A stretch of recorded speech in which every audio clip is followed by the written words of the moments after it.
Plus de 2 ans après son éviction du pouvoir, l'ombre d'Omar el-Béchir plane donc toujours sur le Soudan. Ce matin, des putschistes ont tenté de renverser le pouvoir de transition, de s'emparer des bâtiments de la télévision d'État.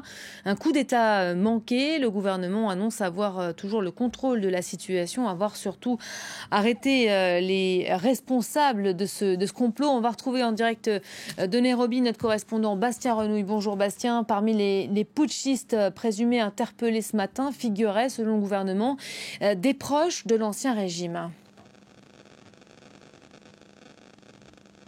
Bonjour, oui, c'est en effet ce qu'a annoncé le ministre porte-parole du gouvernement soudanais, mais sans donner de nom. Pour l'instant, on n'a pas l'identité de ces putschistes. Ce que l'on sait, c'est qu'une quarantaine d'officiers ont été arrêtés. Alors, pourquoi d'anciens proches d'Omar el-Béchir auraient-ils tenté un coup d'État au Soudan? Pour l'instant, on ne peut faire que des suppositions.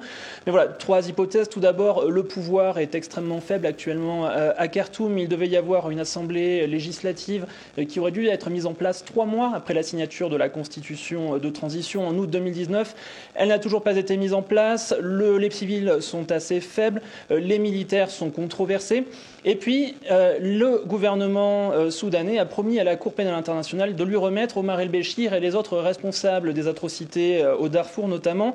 Cela pourrait fortement déplaire aux anciens proches d'Omar el-Béchir qui pourraient tenter d'inverser le cours de la situation. Mais voilà, pour l'instant, ce ne sont que des suppositions. On en sait assez peu sur ce qui s'est passé ce matin à Khartoum.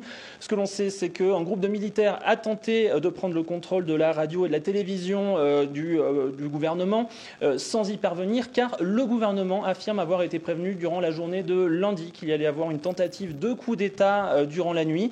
Il a donc pu se préparer à intervenir. Il a bloqué de nombreuses rues de la capitale durant une bonne partie de la matinée, mais maintenant, la situation semble s'être calmée et le retour à normal semble être de mise à Khartoum. Effectivement, le gouvernement qui assure avoir restauré l'ordre. Merci beaucoup, Bastien.